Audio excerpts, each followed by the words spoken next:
250 years ago, this harbour on the Caribbean island of Grenada was bustling, with slave ships arriving from West Africa. After a harrowing journey, the slaves were sold here and put to work on the sugar plantations in brutal conditions. My family in England owned slaves here on Grenada, and though we never set foot on the island, we profited from the sale of sugar. And when slavery was finally abolished, we got compensation from the British government. The slaves got nothing. Now Grenada is debating the idea of reparations for slavery and what that means. I've come here to confront the past and to ask how it shapes the future.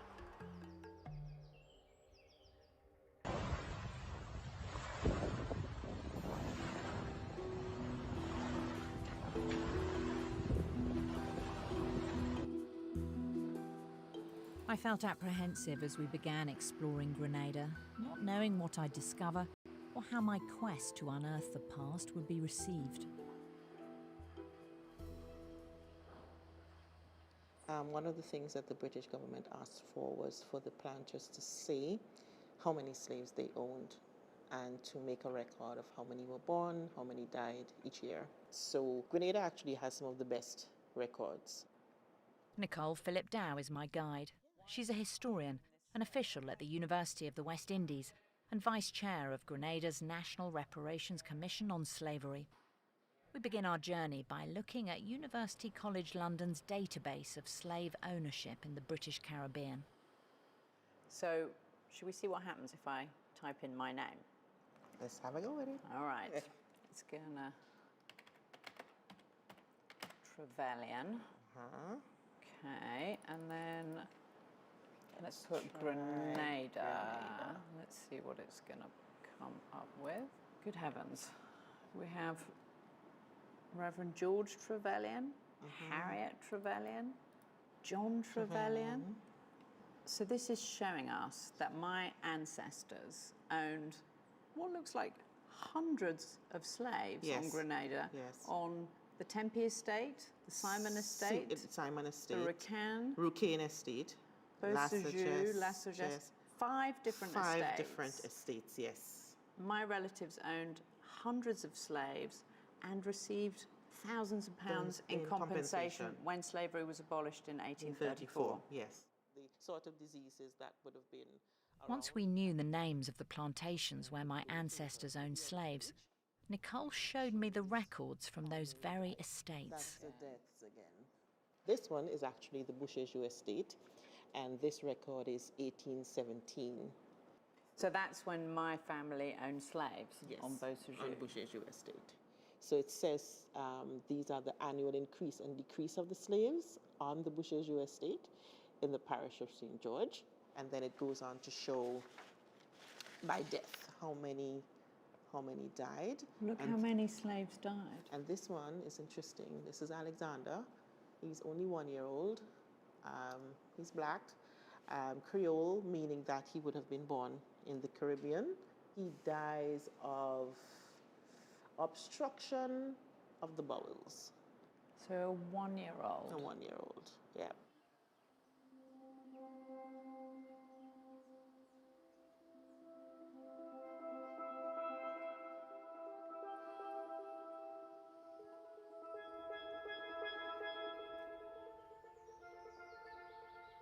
This is the Boucherjou estate, high in the hills of Grenada, once a sugarcane plantation jointly owned by the Trevelians. The production of sugarcane fueled the transatlantic slave trade, and it's here that slaves owned by my family worked long hours harvesting the crop. This is the location where the slave master would come out and look over the slave plantation, the sugar plantation.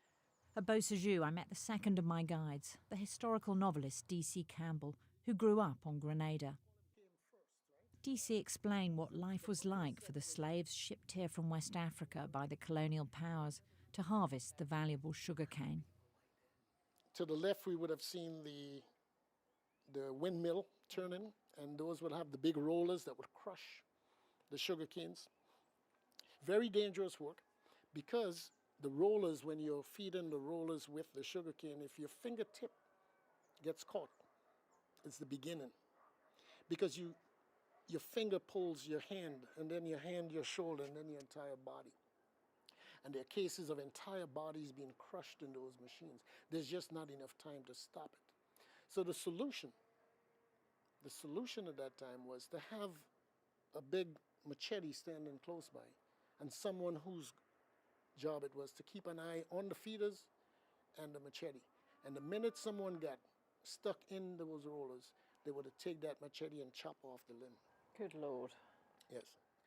They'd rather lose the arm than a life, because that human being with one arm can still get back to doing the work that lost them their arm to begin with. So it was very brutal, not just what they were inflicted on with punishment, the work itself was punishment. And DC, how about the absentee slave owners, like my family, like the Trevelians? In Britain, we like to think that we didn't have slavery. In fact, in school, I was taught that we abolished slavery. Right. But the fact is that the British practically invented it. The distance, the time away from the actual slave experience here in the Caribbean, I think allowed a lot of Europeans to feel detached from the actual slavery, but they certainly benefited from the wealth that went back from these plantations. And the wealth was extraordinary. I mean, it wasn't just sugar, was it? Well, there was sugar, there was cotton at one time, tobacco, cocoa, all of those products. Rum. But sugar, the products, the byproducts, yes, rum, of course, was a major byproduct. Sugar was, of course, the other one. I think there were maybe about a 20-year time frame in the 18th century where the consumption of sugar in England quadrupled. Grenada's capital, St. George's, is one of the most picturesque in the Caribbean. The bustling harbour sits below the hillside of an old volcanic crater. The horror of life and death on the Beausejour estate seemed at odds with our spectacular location.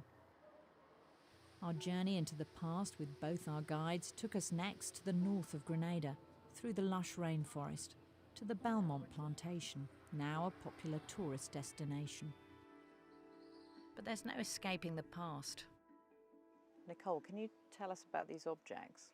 Yes, so these are shackles, and these would have been used on children. So little hands are expected to fit in here, and they would be sort of bound like this.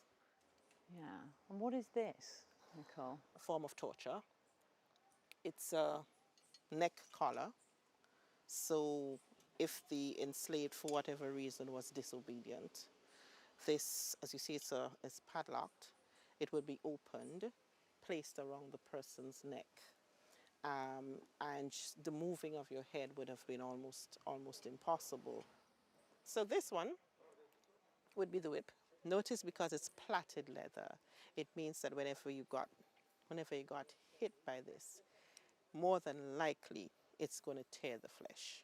And you have instances of slaves being beaten, receiving as much as 100 lashes. So all of this in front of us, how would you sum up what you've showed us? I would say forms and mediums of control. It's an actual process of ensuring that this labor is not only free, but it's also controlled, so that that labor does exactly what is asked of them and produces as much as possible so that there can be realization of wealth.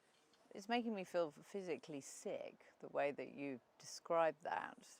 It's like a system of profit built off torture.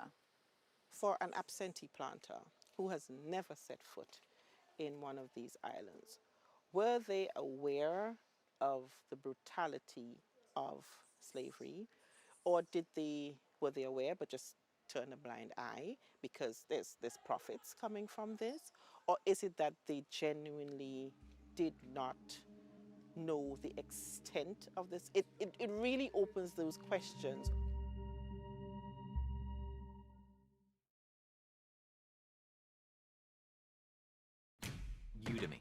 Udemy.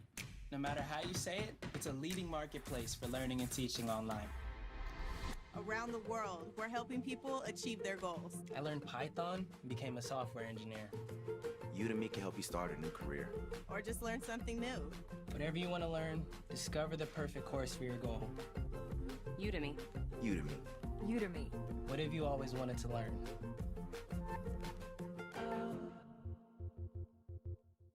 Singapore's the gateway to a continent, a melting pot of languages and culture.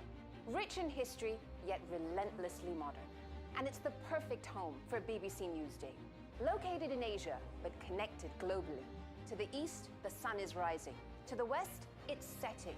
But whether it's good night or good morning, we're in the midst of another day. Which means you're never behind the international headlines. This is Newsday.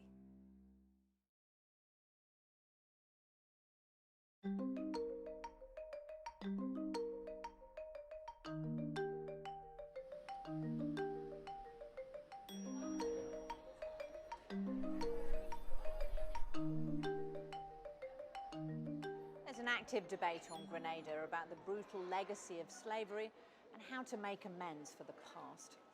Grenada's National Reparations Commission is engaging the country's youth in a discussion about what exactly reparations even mean.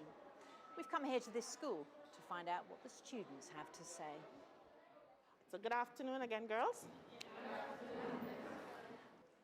Today we want to chat about the legacy of slavery, and we want to talk about reparations. So in terms of treatment, the slaves basically, there would have been specific laws, all right? And one of the things we must understand is that they were chattel slaves. And that means, what does chattel slavery mean? They're perfect. Personal property, all right? Now, if they're considered personal property, it means that they have no rights, absolutely no rights. So, this is Laura Trevelian. Now, one of the things about Laura is that she found, not too long ago, that her 5 times great-grandfather. 5 times great-grandfather was a slave owner Here. in Grenada. So this is my question. In 1834, almost 200 years ago, my family received the equivalent of £3 million in today's money when slavery was abolished. The 1,000 slaves that we owned here in Grenada got nothing. Do you think that my family should pay money in reparations to the people of Grenada? Can you raise your hand if you think that's a good idea?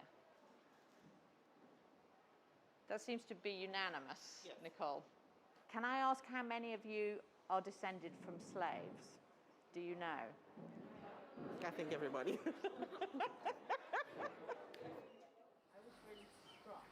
After class, I sat down with the students to find out more about their views on reparations and the legacy of slavery on Grenada.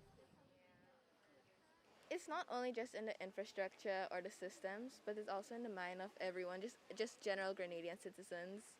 We kind of have this victimizing mindset about, oh, this thing happened to us, and so now we're struggling instead of trying to get ourselves out of it. Even though a majority of Grenada is black, the population is mainly black, there is still a lot of racism and colorism. And I think these things pass down from the minds of parents who have taught their children these things.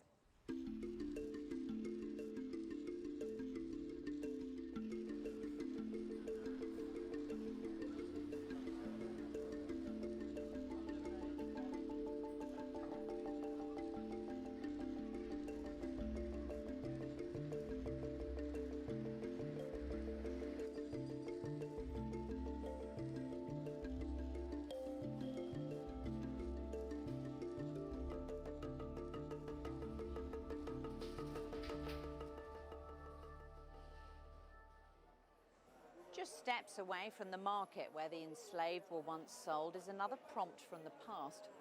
The name Hankey is well known on Grenada, and my family owns slaves on this island in partnership with a Mr. Hankey. He was our agent. Freed slaves often took the names of their masters. So it's possible that my relatives owned the ancestors of the Mr. Hankey who runs the store today. It's so nice to meet you. It took a bit of persuasion before Mr. Hankey would speak to me. It's disconcerting when a complete stranger turns up to ask about the past. I'm just curious to know if it's possible that my relatives owned your ancestors. There is a possibility. There is a possibility. But if it was the case that we were linked by history, what would you think of that? That's deep. That's deep.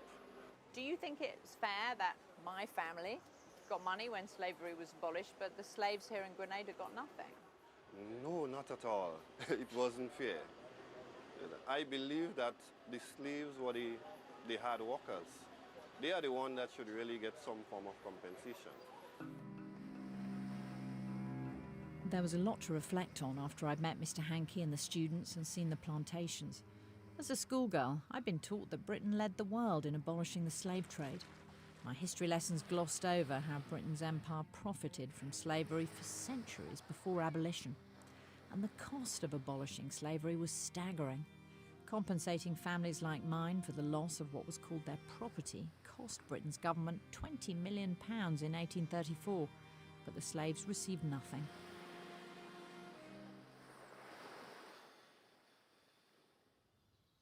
Now Grenada's asking to be paid by the former colonial powers to try to repair the damage done by slavery. The arguments for and against reparations are controversial and complex. The moral imperative of making amends versus questions about whether this is the most effective way to tackle racial inequality. And is it right to expect those who weren't responsible to pay the price for decisions made hundreds of years ago? On one of the forts built by Britain and France to defend their lucrative slave trade, I met with Ali Gill, the chair of Grenada's National Reparations Commission. Reparations mean to us compensation for the exploitation of our forefathers. Our ancestors, enslaved Africans, worked on the plantations for free, and that established the Industrial Revolution and triggered the development of Western European societies.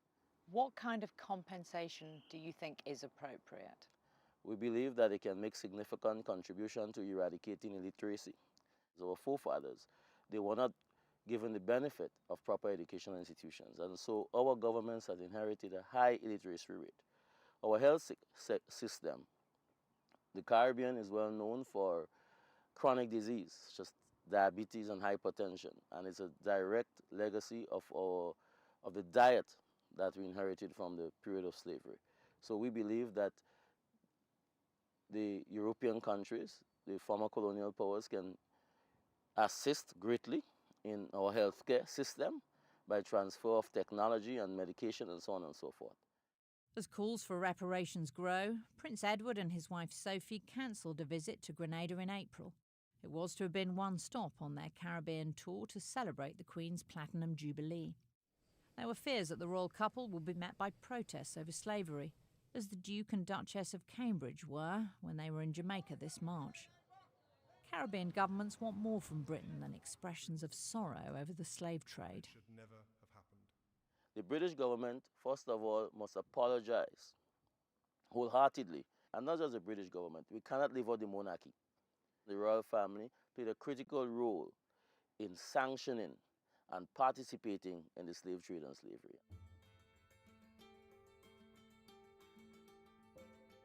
Britain's government has never apologised for slavery.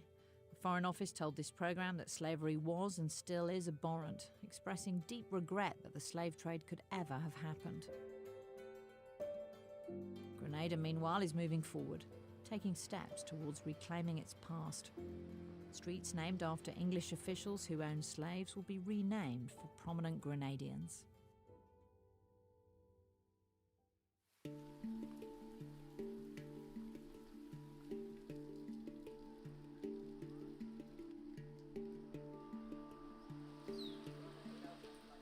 At the end of an eventful week, We sat with our guides Nicole Phillip Dow and DC Campbell to reflect on what we'd learned.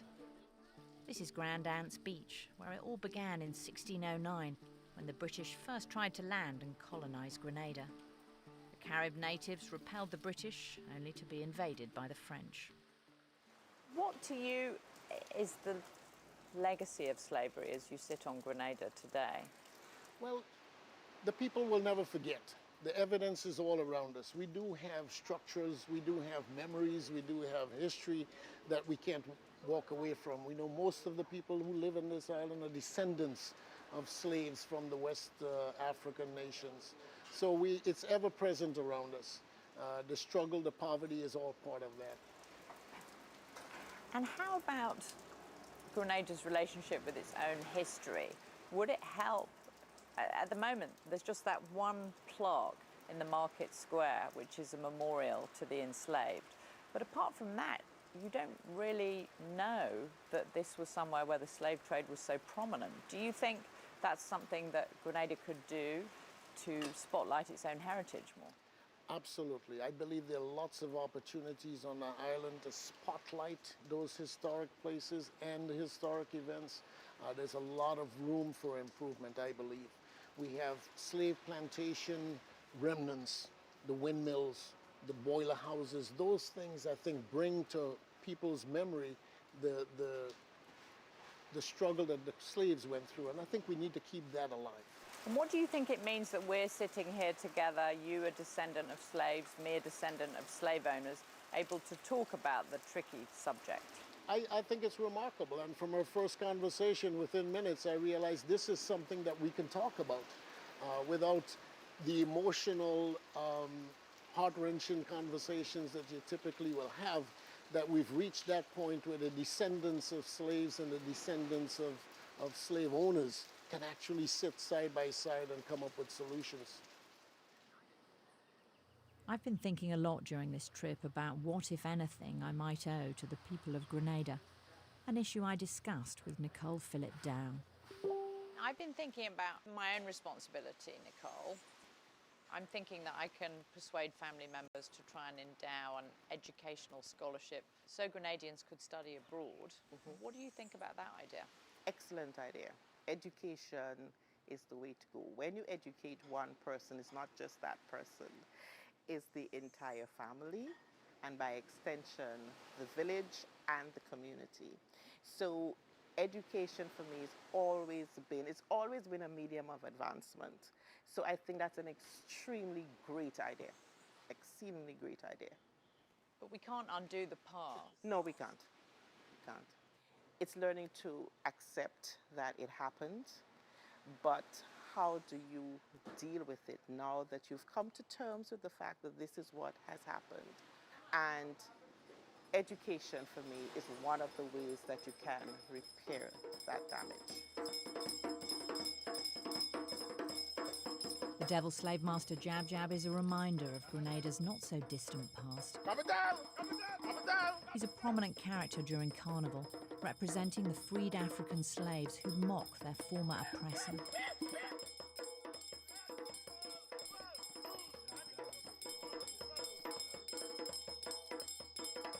The horrors of the slave trade are being acknowledged, and Grenada is reclaiming its history.